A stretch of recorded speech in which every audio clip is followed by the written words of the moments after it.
Some SeatSaver models can be placed directly over the seat without having to remove the headrests. Insert the retaining flap through the seat crevice. The flap has an adjustable strap with the side release buckle attached to it.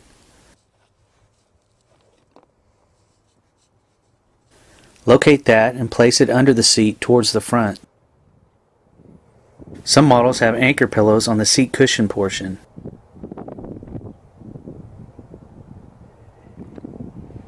Tuck the pillow in between the seat cushion and the outer frame of the seat and slide it towards the seat back. Stretch the rest of the cover over the seat cushion. Locate the side release buckle and pull it through.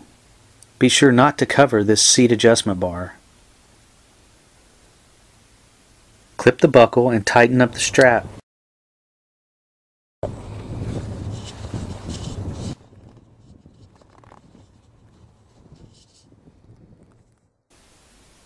Close up the top of the SeatSaver with the hook and loop attachments.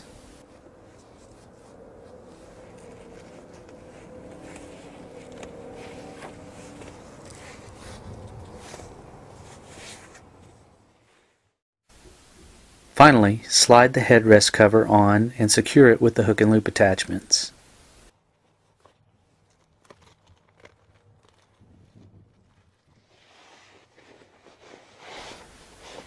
Repeat this process on the passenger side.